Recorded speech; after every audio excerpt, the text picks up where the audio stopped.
যতদূর চোখ যায় ওই দূর সীমানায় চোখ দুটো ভরে যায় সবুজে। নীল আকাশের নিচে এ যেন সবুজের মেলা, আর তা যেই সেই মেলা নয়, কচুরলতির মেলা। এমন অবর্ণনীয় অপরূপ সৌন্দর্যের চিত্র দেখা মিলে নেত্রকোনার পূর্বধলা উপজেলায়। উপজেলার যোগীরগুহা গ্রামের কৃষক আব্দুল মান্নান ও কৃষক রতন ফকির নিজেদের 1 একর জায়গায় চাষ করেন কচুরলতি। শুরুর দিকে লাভের মুখ না দেখলেও বর্তমানে আর্থিকভাবে বেশ লাভবান হচ্ছেন।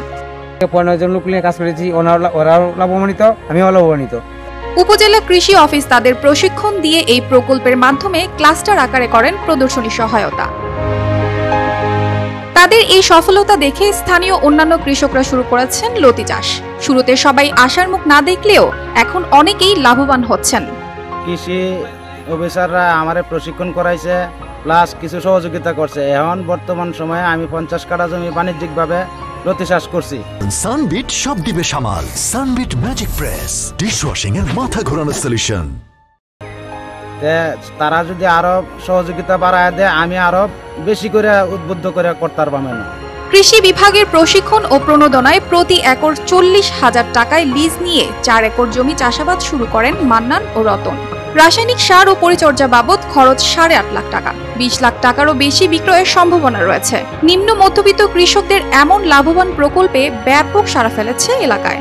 10 লক্ষ টাকার মতো খরচ করেছি, প্রায় 20-25 লক্ষ টাকা বিক্রি করার আশা করে দিচ্ছি। আমার দেহাদি অনেকেই আগ্রহ প্রকাশ করছে। আমার এনে 15 জন শ্রমিক কাজ করে প্রায় 4 মাস যাবত। কৃষি বিভাগের এই প্রকল্পের 2.25 লাখ কচুর চারা রয়েছে, যা থেকে প্রতিদিন গড়ে 15 থেকে 20 মন কচুরলতি বিক্রি করে আসছেন কৃষকরা। এদিকে এ প্রকল্পে শ্রমিক চাহিদা থাকায় স্থানীয়ভাবে সৃষ্টি হয়েছে কর্মসংস্থানের। কুমিল্লা যাওয়ার লাগে না, আমরা বাড়ির থেকে লতাকে তো কাজ করতেছি, আমাদের পরিবার লইয়া খুবই সংসার ভালো দিন কাটাইতেছি। আমরা 10-15 জন লোক এক ঘরের এই কাজ করতেছি। কচু চাষে লাভবান দেখে উৎসাহিত হচ্ছেন অন্য কৃষকরাও।